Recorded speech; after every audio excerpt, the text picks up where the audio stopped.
All right, let's get to our mailbag.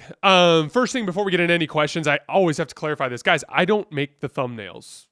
I am in charge of content. The volume is in charge of distribution. They are the people that come up with the marketing strategy for the show. If you see a thumbnail, that's not something that, or a title or something like that. I have no say in anything like that. I'm just here making the content. So like, I just say that because I constantly see comments of people freaking out about the thumbnails, and that's just not something I have anything to do with. It seems more likely than not that Mitchell Robinson and OG Anunoby will return to the Knicks after the All-Star break. Does it make sense for the Knicks to experiment with Mitch in the starting lineup alongside Cat, or should he continue to come off the bench considering how well the current starting lineup has been performing?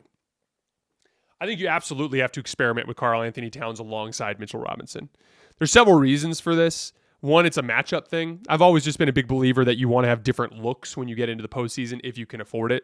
It's one of the big reasons why I'm bummed out about the Lakers not getting a center. Like, I believe in their small ball looks.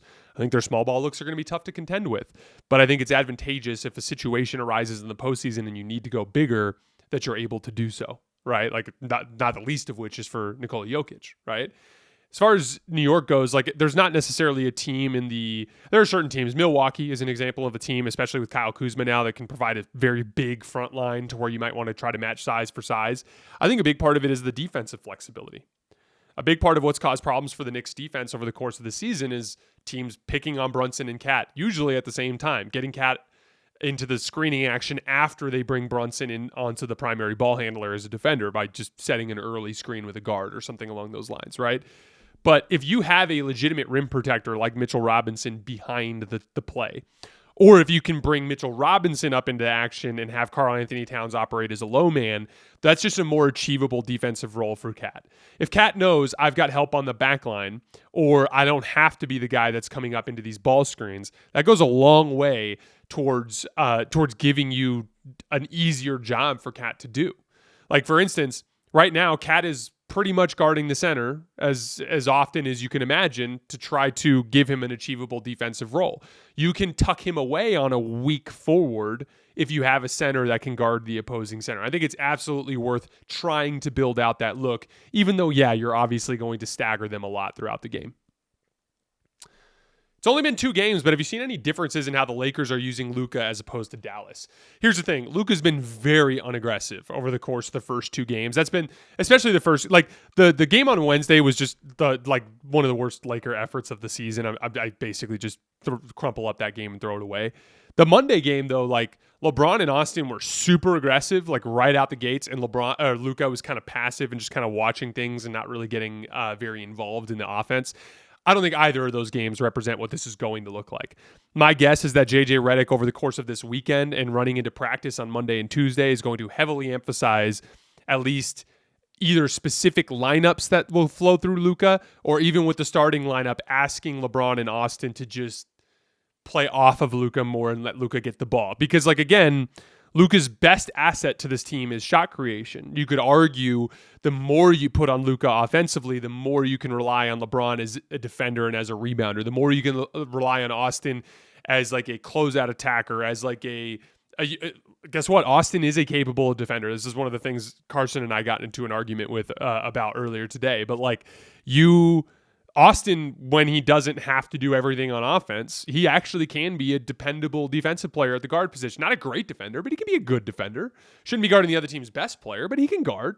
And so, like, putting him in a situation where he doesn't have to do as much offensively is advantageous in this situation, right? So, like, I think we will see a lot more Luka heliocentric type of stuff coming out of the All-Star break. But the flip side of that is, what did I talk about after the finals with Dallas? I talked about how there's certain limitations on heliocentric basketball, and there is an upside to Luka being more of a willing, like, cog in an offensive system rather than just the head of the snake, because it'll give them more versatility against the best defenses. And here's the bottom line. Like, when they play against the best defenses, like when they play against Oklahoma City, it's not going to be Luka picking them apart and just throwing out for catch and shoot threes. It's going to have to be against an elite defense like that skip pass, driving a closeout, really good driving kick possessions, deliberate offense to get great shots, and that is going to require all 3 of them. It might be Luka running the first ball screen, but it might be LeBron attacking on the skip, or Austin cutting along the baseline after LeBron attacks off the skip. It might be 3, 4, 5 attacks on a possession before they actually get what they want out of it. And so, again, like, I think it'll be a lot more heliocentric post All-Star break, but I do think we're going to see a good amount of equal opportunity basketball from them against the best teams in the league. Hey, Jason, longtime listener. Congrats on all your success. I noticed a few months ago you tweeted out a Stanley Johnson and how he should be on an NBA roster. Sure enough, the Lakers get him on their G League team. Are you someone that ever watches the G League? And if so, would you ever do a segment on G League guys or out-of-country guys we should watch or who you think are ready to play in the NBA? So I've just found that the NBA itself is so damn difficult to cover just because of the sheer amount of games, the sheer amount of teams that, like, I don't focus on scouting much at all. Like, when we get into July or late June, I should say, I will spend time learning as much as I can about draft prospects in that short period of time. But, like, there are people that devote a lot more time and energy to scouting outside of the NBA. And those people are just going to do a much better job than I could ever hope to do. So I'm a big believer in, like, I'd rather be great at this than try to have my hands in, like, 6 different pots, but that I'm not particularly good at any of them, right? So, like, I really like to focus on NBA basketball. That said, Stanley Johnson, I do think, is a guy that could play at the NBA level. He's a career 6 rebounds and 2 stocks per 36 minutes in the NBA. Like, he's a useful athlete. He does have switchability. He's a fire hydrant that's difficult to go through. And the biggest issue was he couldn't shoot. And over the course of the last 2 seasons in the G League, he's shooting 41% from 3 on 5 attempts per game. I don't think the Lakers are going to pick him up. I think if they converted a wing, it'll be Jordan Goodwin. But, like, if you told me Stanley Johnson was on this roster, I would be happy with it because I like Stanley. And I'm a little biased, too, because I'm from Tucson, Arizona. He came through Arizona. Stanley and I played against and with each other at times while he was here, just playing pickup and stuff. So I'm a big fan of Stanley. But that said, I do think that he can help. And I hope he gets another opportunity in the NBA at some point. And with the growth as a shooter and with his impactfulness as an athlete, I think he should get that opportunity. With Matas Buzelis now hitting the double-digit scoring mark 8 games in a row and Zach LaVine gone, what should the Bulls do this season to ensure they are rebuilding the right way? Continue to give him the ball as much as possible. Everything about being bad with a purpose has big picture goals, right? Like, if you're going to be bad, you want to be bad while accumulating assets, and you want to be bad while evaluating young talent.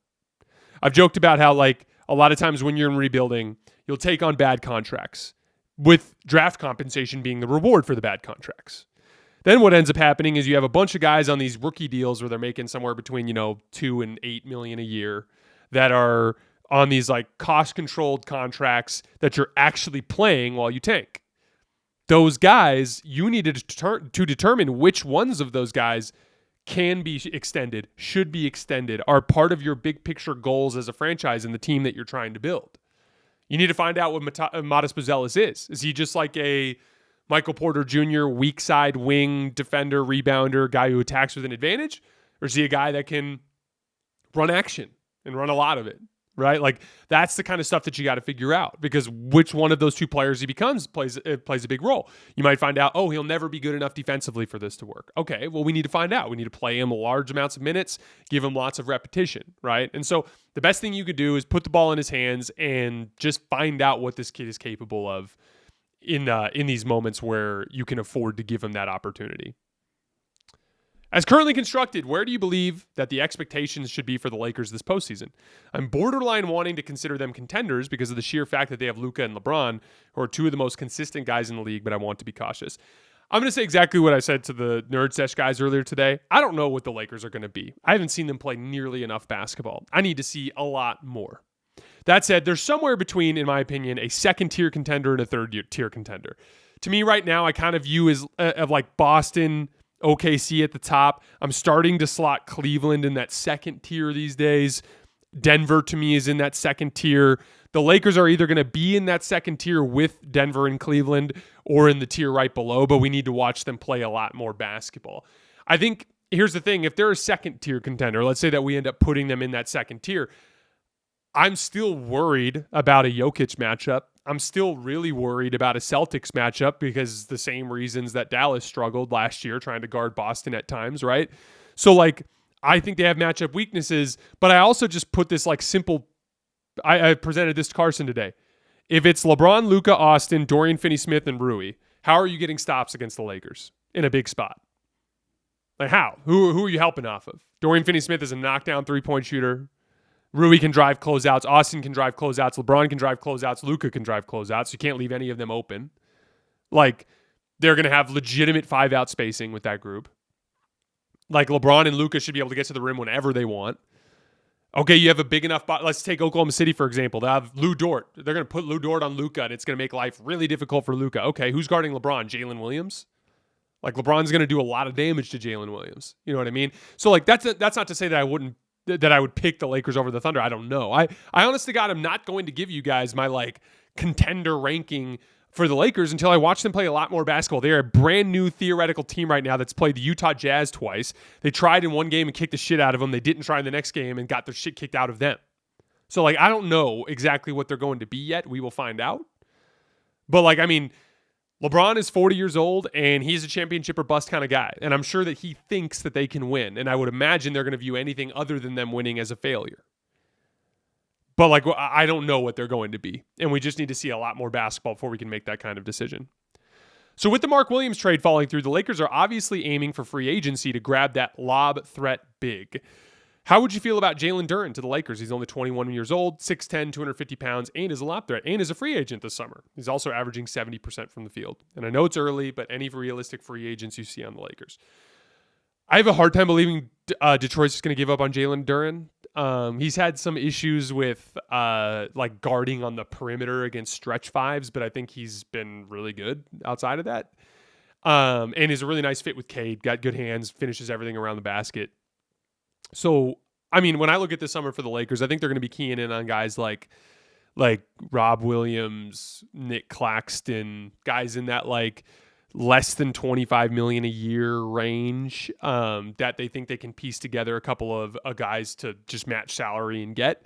I'm inclined to say Robert Williams because he's a little bit more affordable, but Nick Claxton would be a little bit more of a big picture option because he's younger and it doesn't have the injury history. Actually, I think Nick Claxton might be a little older than Rob Williams. I'm actually not sure which one of those guys is younger, but his body's younger. He hasn't been as injured in his career as Robert Williams has been. But my guess is that they'll kind of key in on those two guys this summer.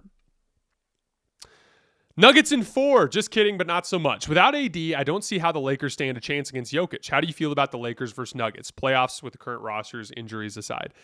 Got into this with Carson today extensively, like I said, so you guys can find that on the Nerd Sesh feed. But, like, again, the way I look at it, like, I don't think the Lakers are going to be able to guard Denver, but I also don't think Denver is going to be able to guard the Lakers. So if neither team can stop the other team from getting good shots, it's going to be a shot-making series. So I think it'll come down to, like, game planning. Like, will Mike Malone be able to punish the Lakers for playing guys like Jackson Hayes, Jared Vanderbilt, right? Will JJ Redick be able to punish Mike Malone for playing guys like Christian Brown or Russell Westbrook, right? And both of those guys have been awesome this year, right? And so like it's one of those things where like I don't think either team has an answer. Like Carson was saying, like there's nobody on this team that can stop Jokic from getting a great shot. You're absolutely right. But I'm going to present you the exact same thing I just said earlier. If Denver has to guard a lineup with LeBron, Luka, Austin, Dorian Finney-Smith, and Rui Hachimura, how are they going to stop the Lakers from getting good shots? How? They're not going to be able to. So, like, I think it would be a very, very high scoring series relative to other playoff series. I think it would be a very interesting playoff series. I will admit freely that as a Lakers fan, when I saw this trade go down in the aftermath, the two teams that I got legitimately concerned about were Denver and Boston. So, like, for the record, I would be scared in that kind of matchup. But I just think, given how theoretical the Lakers are, I think it'd be foolish just to completely write them off. 4 more. Hey, Jason, with the Spurs now falling to 23 and 29 and the refusal to replace Chris Paul in the starting lineup with Stephon Castle, do you think the Spurs should semi-tank the rest of the season to secure 2 lottery picks, other via Atlanta, to help complete their rebuild? I think that the entire purpose behind making a De'Aaron Fox move is to advance the timeline, specifically to appease Victor Wembanyama and his competitive nature, but also to get these guys reps so you can start to learn. You have a core now. Your core is Fox, Vassell, Castle, Wemby, Sohan, right? Like that's your core 5 guys that you're building around. You need to get those guys into a high leverage situation against an elite team in a playoff series so that you can learn about what they need to be supported with over the course of the next few years. So again, they're in a tough spot, but you go for it. You absolutely go for it. You want to find as much high leverage basketball for these guys as early as possible. That was the entire purpose behind the De'Aaron Fox trade. Do you think that LeBron and Jokic are the only players in NBA history to have seen every adjustment, every coverage, every double, or blitz thrown, and have always found new angles to dominate the game at the level they've dominated for so long and with such offensive consistency?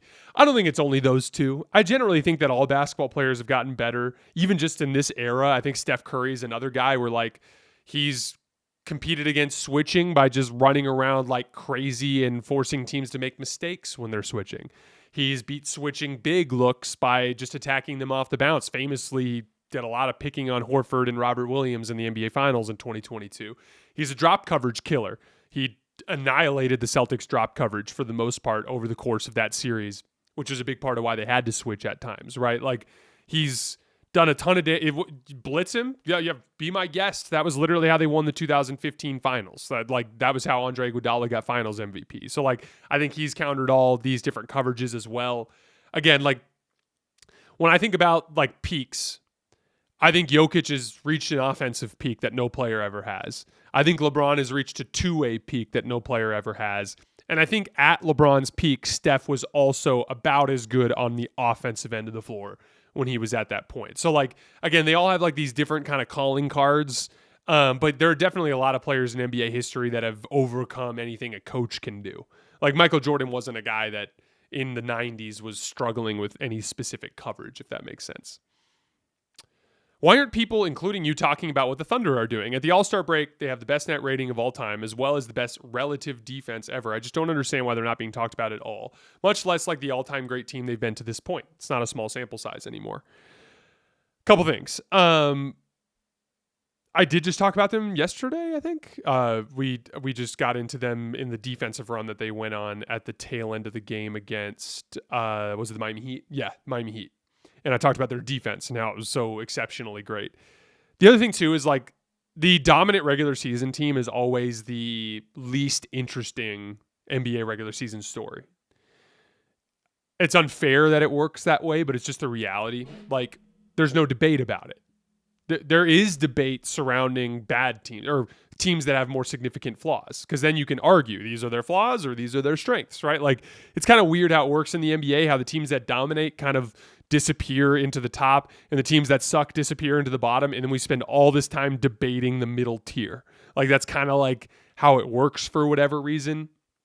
So I understand that I don't talk about the Thunder as much as I do some of the other teams in the league, but we do talk about them. We hit them a few times a month, and we just hit them earlier this week. I have a similar type of response to the all-time great stuff that I do with Boston. Like, I don't think all-time great is something you accomplish in the regular season. I don't think it's something you accomplish with advanced metrics. I think it's something you accomplish with multiple deep playoff runs where you win multiple championships. That's how you achieve all-time great. It's just a different kind of like goalpost for me, I guess. I view the Thunder as kind of like a combination of a legitimate championship contender while also being a little bit Houston Rocketsy in the sense that like they're young and freakishly athletic and they're playing harder than everybody every night. That's going to go a long way in the 82. So like on the one hand, I view them as a legitimate contender, but I don't think they're as good as their record or their net rating would lead you to believe.